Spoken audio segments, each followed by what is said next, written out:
Setting up the cemetery database. First, you need to make sure you have the service files set up, starting with the fee groups. So you can go in and you can set the fee groups up here. On another video we'll explain. This shows how a fee group looks with its fee attachments. We can then set up the fixing areas, which determine the area of the cemetery so that they're all nicely grouped together.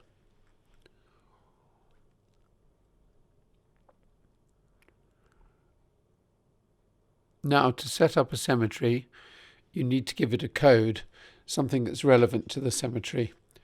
You type the code in. If it doesn't exist, it'll tell you, and then you can put in the cemetery name. You then choose the fixing area that's relevant to that cemetery, and then you can go in and put in the location details. So you would put in the contact at the location.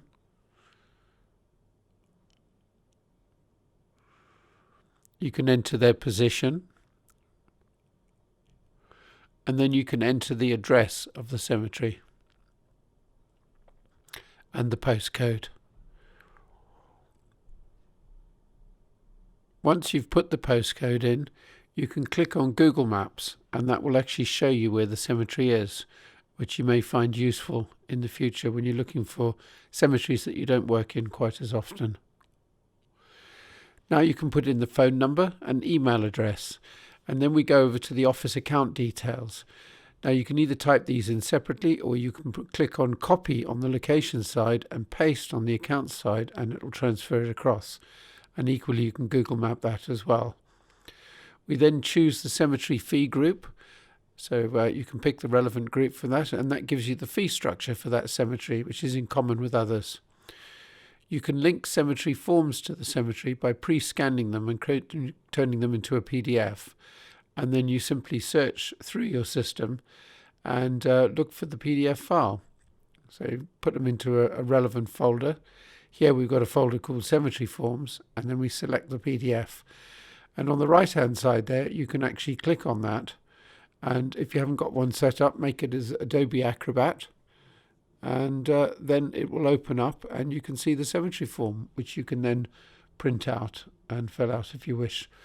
On the right hand side of the screen you've got the general notes. Now this is things like max height, 2'6", or don't like teddy bears on the memorial, or anything like that. Very useful when you're speaking to your client. You know instantly what the general rules are on that cemetery. The fixing notes is equally useful for the fixing guys when they go and do the job, because you can tell them what they need to take with them, or any problems like, for instance, narrow access. Down at the bottom of the screen you can enter the payment type as cheque, backs or card, and then you can write in all the details of how you pay that cemetery. Once you've done that, you need to save it, so go up to the top and click Save. I've forgotten the VAT code, so we'll just put the VAT code in, and then we'll save it again, and that's it. That's all you need to do for the cemetery, and once you've done it, you can print them out. And it gives you a nice 2 cemeteries per page form for you to have a look at. So that's it. That's how to set up the cemetery database in SNA.